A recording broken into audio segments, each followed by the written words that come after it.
ഓം ഗുരുഭ്യോ നമഃ. ഓരോ ദശകളിലെയും ദുരിത നിവാരണത്തിനായി ചെയ്യേണ്ട പരിഹാരങ്ങളും കർമ്മങ്ങളുമാണ് നമ്മളിവിടെ പറയണത്. ഇന്നിപ്പോ നമ്മളിവിടെ പറയാൻ പോകുന്നത് ചന്ദ്രദശയിലെ ദുരിത പരിഹാരങ്ങളും മറ്റുമാണ് നമ്മളിവിടെ വിശദീകരിക്കാൻ പോകുന്നത്. ചന്ദ്രദശയുടെ ദൈർഘ്യം 10 വർഷമാണ്.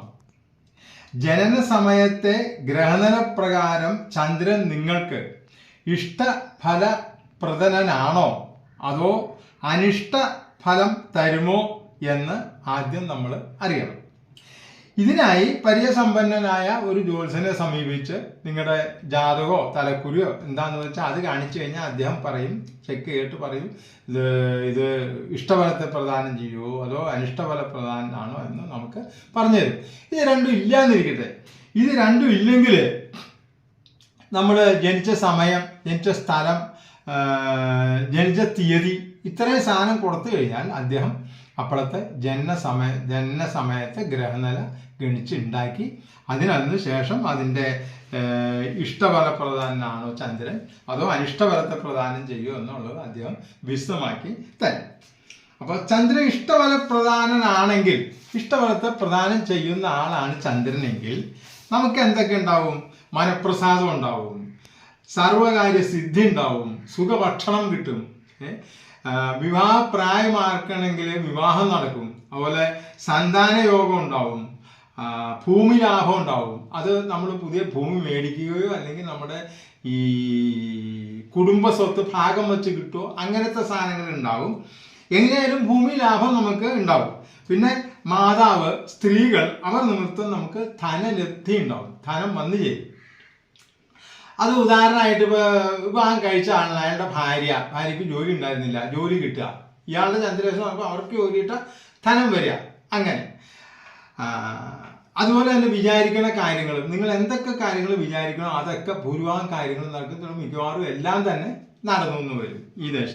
അതുപോലെ സന്തോഷം ഉണ്ടാകുന്ന കാര്യങ്ങൾ നടക്കും, ഇതൊക്കെ ഉണ്ടാവും. ഇതൊക്കെ ആയിരിക്കും ചന്ദ്രൻ ഇഷ്ടഫലത്തെ പ്രദാനം ചെയ്യുന്ന അതായാലും നമ്മുടെ ഗ്രഹനിലയിൽ.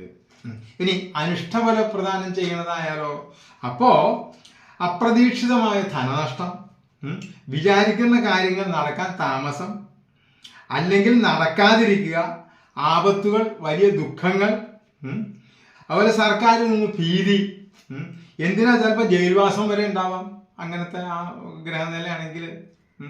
സ്വജന വിരോധം, തൊഴിൽ ദുരിതങ്ങൾ, തൊഴിൽ നഷ്ടപ്പെടുക, ഇങ്ങനത്തെ കാര്യങ്ങൾ വന്നു ചേരുക തുടങ്ങി മനസ്സിനെ വിഷമിപ്പിക്കുന്ന കാര്യങ്ങൾ ഇങ്ങനെ ഒന്നൊന്നായിട്ടിങ്ങനെ വന്നു ചേരും നമുക്ക്. അപ്പം ആകെ ബുദ്ധിമുട്ടും വിഷമമായിരിക്കും, ഒന്നിനും ഒരു താല്പര്യം ഉണ്ടാവില്ല, ആകെപ്പാടെ വിഷമം. അപ്പം അതിനൊക്കെ ദോഷപരിഹാരങ്ങൾക്കായി നമ്മൾ ചെയ്യേണ്ടത് തിങ്കളാഴ്ച വ്രതം എടുക്കുക, പിന്നെ ഭദ്രകാളി ക്ഷേത്ര ദർശനം, ദുർഗാക്ഷേത്ര ദർശനം, കടുംപായസം വഴിപാട് കഴിക്കുക ദേവിക്ക്. ഇവ ഫലപ്രദമായി കണ്ടുവരുന്നു ഇങ്ങനെയൊക്കെ ചെയ്താൽ. ഇത് ആഴ്ചയിലൊരിക്കൽ പക്കപ്പിറന്നാൾ തോറും ഇങ്ങനെയൊക്കെയുള്ള സമയങ്ങളിൽ അത് ചെയ്യണം. പിന്നെ കൂടാതെ പരദേവത, അതായത് കുടുംബക്ഷേത്രം, ക്ഷേത്ര ദർശനം നടത്തുക, പരദേവതാ വഴിപാട്, പരദേവതാ പൂജ എന്ന് പറഞ്ഞ പൂജയുണ്ട്, അത് ചെയ്യുക. ഇതൊക്കെ നമുക്ക് ചെയ്യാവുന്നതാണ്. അതുപോലെ നവഗ്രഹങ്ങളിൽ ചന്ദ്രഗ്രഹ പുഷ്പാഞ്ജലി കഴിക്കണം, ലളിത സഹസ്രനാമം ചെല്ലാം. ഇതൊക്കെ ഉത്തമ ഫലം നമുക്ക് പ്രദാനം ചെയ്യും. ഇനി ഗ്രഹദോഷശാന്തിക്കായി ക്ഷേത്രത്തിൽ നടത്തുന്ന വഴിപാടുകളെക്കാൾ കൂടുതൽ നമ്മൾ സ്വയം ചെയ്യുന്ന കർമ്മങ്ങൾ, പ്രാർത്ഥനകൾ, ഇതിനൊക്കെ ആയിരിക്കും കൂടുതൽ ഫലം വന്നു ചേരുന്നത്. നമ്മൾ സ്വയം ചെയ്യേണ്ടതാണ് ചന്ദ്രഗായത്രി 108 പ്രാവശ്യം ദിവസവും 108 പ്രാവശ്യം വീതം നമ്മൾ അത് 3 മാസക്കാലം, ദശ തുടങ്ങി 3 മാസക്കാലം ഇങ്ങനെ 108 പ്രാവശ്യം വീതം ജപിക്കണം, എവരി ഡേ ചെയ്യണം. അപ്പം ചന്ദ്രഗായത്രി എന്ന് പറഞ്ഞു കഴിഞ്ഞാൽ അതിതാണ്: ഓം അത്രിപുത്രായ വിദ്മഹേ അമൃതമയായ ധീമഹി തന്നോ സോമഃ പ്രചോദയാത്. ഇതാണ് ഈ നമ്മുടെ ചന്ദ്രഗായത്രി എന്ന് പറഞ്ഞാൽ. അതൊരു 108 പ്രാവശ്യം വീതം നമ്മൾ ജപിക്കുക, ഒരേ സമയത്ത് വേണം ജപിക്കാനായിട്ട്. പിന്നെ ചന്ദ്രഗ്രഹ സ്തോത്രം അർത്ഥം മനസ്സിലാക്കി 108 പ്രാവശ്യം വീതം ജപിക്കണം. 3 മാസക്കാലം, ദശ തുടങ്ങി 3 മാസക്കാലം 108 പ്രാവശ്യം വീതം ചന്ദ്ര സ്തോത്രം ചെല്ലണം നമ്മൾ. അത് ചന്ദ്രസ്തോത്രം എന്ന് പറഞ്ഞാൽ ഞാൻ പറയാം, ദതിശങ്ക തുഷാരാഭം ക്ഷീരോ ധാർണവ സംഭവം നമാമി ശശിനം സോമം ശംഭോർമകടഭൂഷണം. അതാണ് സ്തോത്രം. ഇനി ഇതിന്റെ അർത്ഥം, ക്ഷീരസാഗര സംഭവനെ, തൈർ, ശംഖർ, മഞ്ഞുകെട്ട ആദിയായവയുടെ വെണ്മയ്ക്കൊത്ത ശുദ്ധമായ പ്രഭ സൃഷ്ടിക്കുന്നവനെ ഭഗവാനെ അങ്ങയെ വന്ദിക്കുന്നു. ഇതാണ് അതിൻ്റെ അർത്ഥം.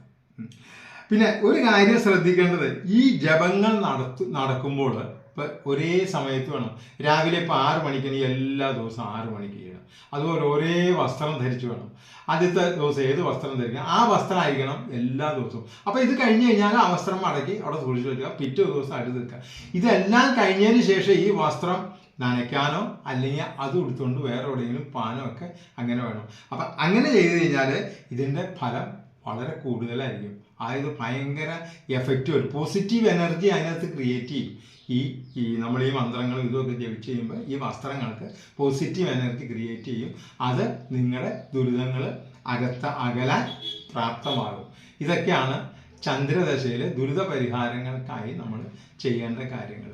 അപ്പോൾ ഇതുവരെ നമ്മളുടെ ഈ ചാനൽ കണ്ടിട്ടില്ലെങ്കിൽ മുഴുവനായി കാണാനും സബ്സ്ക്രൈബ് ചെയ്യാനും ഷെയർ ചെയ്യാനും ലൈക്ക് ചെയ്യാനും ഞങ്ങൾ നിങ്ങളോട് വിനീതമായി അപേക്ഷിക്കുകയാണ്. നമസ്തേ.